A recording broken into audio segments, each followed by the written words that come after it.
Kasi po, General, maski po sa ating mga batas, tutukuyin ko na po, Republic Act 12064.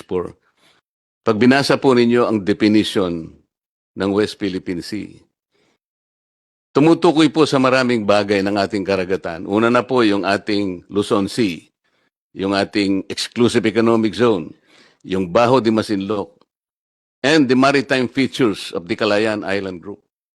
Kaya kailangan po nating matukoy talaga. Yun lamang po. Meron tayong definition sa batas. Meron tayong kautusan ay binigay sa NAMRIA at sa Department of Foreign Affairs. I-drawing na yung mapa upang makilala na kung nasaan talaga ang West Philippine Sea. Tingnan po ninyo, General. 1953, kung inyo pong susuriin ang mapa ng daigdig, lalo na ang karagatan. Yung ating Eastern Seaboard, nandun po yung Philippine Sea. 2000 po, dinrawing uli yun. Kasi po, every now and then, dinudrawing talaga yun. Nandun po pati coordinates, pati charts. 1953 pa po, or 74 years ago, ang Philippine Sea nakadrawing talaga doon. Pati ang mga coordinates niya. Kung nagawa po natin na i-drawing ang Philippine Sea on the Eastern Seaboard, bakit hindi natin kayanin i-drawing uli ang West Philippine Sea on the western side of our country? Yun po talagang dapat natin gawin. Pagsikapan. Tinatanong ko nga po kaya po nagpatawag pa nga ako ng Naggawa po ako ng resolution, pinatatawag ang NAMRIA, pinatatawag po lahat ang may kinalaman sa pagdodrawing ng ating West Philippine Sea. Meron daw pong sumagot, kamakailan lang. Samantalang alam ko po, sa March 12, bukas po, uumpisan sana nating ayusin ito.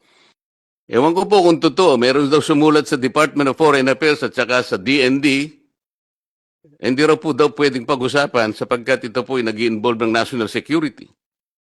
Mr. Chair, si Commodore Tariela, si retired Justice Antonio Carpio, si Batong Bakal na professor sa UP, satsat ng satsat sa ating media.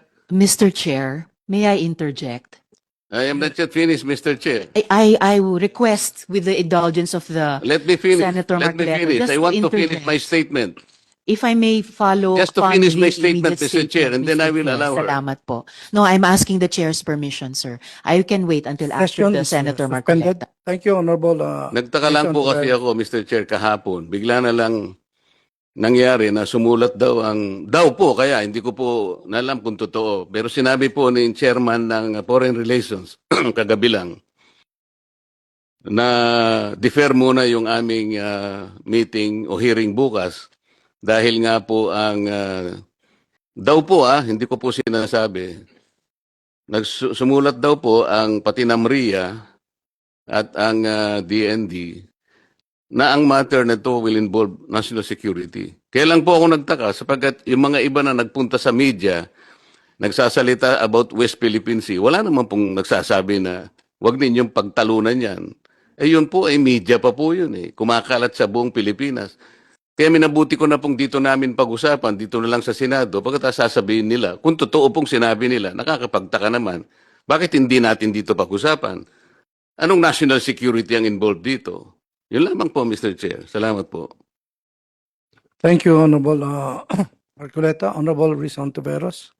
Salamat, Mr. Chair. Ang akin lang po sanang interjection kanina na nag-submit ako dun sa tamang hiling naman ng colleague na magtapos sila and based on the ruling of the chair, ay wag po sana nating sasabihin na ang mga sinasabi ni na Commodore Tariela, retired Senior Associate Chief Justice Carpio at isa pang binanggit kanina ay mga satsat. Dahil mga seryosong pananalita nila iyon, kahit kadebate man sila o hindi. Alam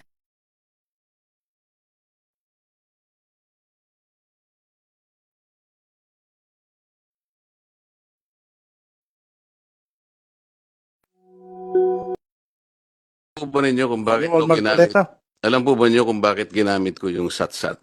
Hindi ko lang po alam kung ano ang pagkakaintindi po ng ating kasama ron. Pero yung satsat po, walang implication na masama yun. Kaya ko po ginamit yung salitang satsat.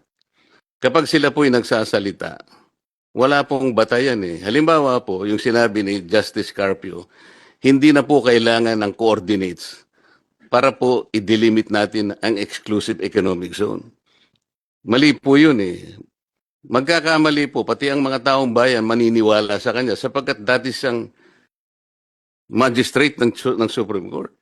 Mali po yun eh. Ang dami pong babanggain na artikulo ng UNCLOS pag pinilit niya yun. Pati po yung mga pasabi, regular na reminders po ng opisina ng UN Secretary General. Kaya ko po sinasabing satsat. Yun naman pong professor sa UP. Ano pong pinagsasasabi niya? Nag-submit na raw po ng mapa ang NAMRIA sa United Nations. Satsat din po yun, Mr. Chair. Kahit nga po ngayon dito, matutukoy natin, i-open lang natin ang website kung alam po nung professor ng UP na wala tayong sinasubmit na mapa. Alam po ba niyo kung ano pinapakitang mapa ng NAMRIA? Administrative map, Mr. Chair. Ang administrative map only shows the political subdivisions of our country, regions, mga probinsya. Hindi po yun yung mapa na hinihingi po para sa ganon magkaroon ng hakbangin para finally ma-drawing natin ang West Philippine Sea. Marami pong proseso yun eh. Maraming proseso yun. Hindi pala niya naiintindihan, satsat na sila ng satsat doon. Oh, yung Commodore Tariela naman yan.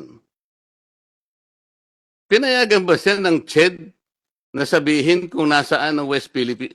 Hindi naman niya po tinutukoy. Pakinggan po natin yung kanyang discussion. Miski isa doon, kaya ko lang po nasabing gano'n. Lumalabas sa social media, lumalabas sa mainstream media, buong Pilipinas nagtatalakay sila. Wala isa man na nagsabi that that issue involves national security. Bakit po nung ako gumawa ng resolution para dito natin pag-usapan, formally, bakit biglang naging national security? Yun lang naman ang tanong eh. Di po ba mahalaga sa kanila na ayusin natin lahat dito? Ito po ang bagay, ito po ang formal. Dito po mismo sa Senado. Dito po natin ayusin lahat ang hindi pinagkakaintindihan. Hindi yung radyo dito, TV dito, lahat sa alimbayan. Dito, yun ang gusto kong mangyari. Bigla na lang nagkaroon ng national security. Nakakapagtaka naman, Mr. Chair. That's the only point. Salamat po sa sagot ninyo, General. Talaga pong kailangan lamang na talagang yung hangganan ng ganang atin, matukoy natin, madelimit natin, yun ho ang inihingi ng batas. 14 years ago. Yun po yung hahanapin ko sana sa NAMRIA. Bakit hindi niya ginawa 14 years ago na nakararaan? Para matulungan po kayo. Para hindi po kayo parang nasa kadiliman, hindi natin alam hanggang hangganan. Makatulong po sa inyo lahat yun. At tama po yung gagawin nyo. Ang mandato po ninyo, tama rin po yun. Protection na ng saganang atin. Pero pangkaraniwan na, kailangan alam natin ano ang hangganan ng saganang atin. Wala pong masama doon. Salamat po, Mr. Chair. Salamat, Mr. Chair. Gusto ko lang pong gumawa ng isang motion. Dahil si retired Senior Associate Justice Antonio Carpio ay yun na nga po ang inabot niyang posisyon sa Korte Suprema at tinitignan po ng marami na one of the best Chief Justices we never had dahil po si Rear Admiral J. Tariela ay recently nga umabot sa ganyang rango at palagay ko hindi disconnected sa kanyang matagal na at matibay na advokasya kaugnay ng ating pambansang interes sa West Philippine Sea. At dahil pati po si Professor J. Batong Bakal ay director ng Law Center Institute for Maritime Affairs and Law of the Sea sa UP College of Law. Kaya't hindi po dapat isipin o sabihin na silang dalawa ni Associate Justice Carpio ay gumagawa ng statements ng walang legal na basehan. Dahil po kahit Ilonggo ako kay daddy, Tagalog ako kay mommy, kaya't alam ko na ang salitang satsat ay karaniwan nagre-refer po sa isang Tagalog term para sa idle gossip, chatter, o babble. So, hindi rin po match dun sa 3 taong una kong binanggit. At huli po, Mr. Chair, dahil Commission on Appointments Committee ito, at kung meron sino man po sa atin ay may issue tungkol sa mga matters pending sa harap ng buong Senado, ito pong CA panel ay hindi po ito yung lugar para i-raise ito. Dahil po sa mga dahilang ito, itong 3 dahilan, I move, Mr. Chair, na i-strike from the record yung salitang satsat. I so move, Mr. Chair. There is a motion. May I explain myself, Mr. Chair? Yes, Kasi ako po yung gumamit ng satsat. there is a motion of Senator Ontiveros to strike out. If there's any objection, I'm objecting, Mr. Chair. Ganito po. 1 minute, excuse me, 1 minute suspension. Session resume. In the interest of time and in order to finally dispose of the matter pending before the committee, the chair now will divide the House. But before we divide the House, the chair will give Honorable Marcoleta 5 minutes to explain. Salamat po, Mr. Chair. Papayag po ako na alisin natin ang salitang satsat kung meron po tayong may substitute na mas akmang salita. Kasi kaya ko po ginamit ito. Si Justice Carpio na iginagalang po bilang naging Associate Justice ng kataas-taasang hukuman.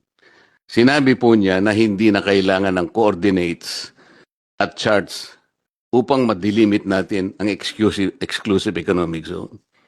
Mali po yun. Hindi po dapat manggaling sa kanya yung ganong pananalita dahil mali po yun. Wala po sa batas yun ng UNCLOS. Sa Republic Act 9522, dahil pinagtibay po nila sa isang jurisprudence, alam po ba ninyo, Mr. Chair, kung magkano ang naalis sa ating territorial sea? Mahigit pong 242,000 square miles ang naalis. Dahil lamang po sa kanyang, at sinasabi po niya na ginanap lang niya ang tungkulin sapagkat pinirmahan natin ang UNCLOS. Nakalimutan po niya, Mr. Chair, na yung treaty hindi pwedeng mangibabaw sa saligang batas. Dapat po bilang Associate Justice ng Korte Suprema, alam niya po yun. Si Professor Batong Bakal, hindi siya matapat sa kanyang sinasabi. Sabi po niya, nag-deposit na po ng mapa at saka charts ang Pilipinas sa opisina ng United Nations. At binigyan na rin daw po ang mga international organization. Hindi po totoo yun. Check po natin kahit sino ang maalam sa website po ng UN General Assembly. Si Admiral Tariela, ang sinasabi po niya, ang West Philippine Sea hindi raw po disputed.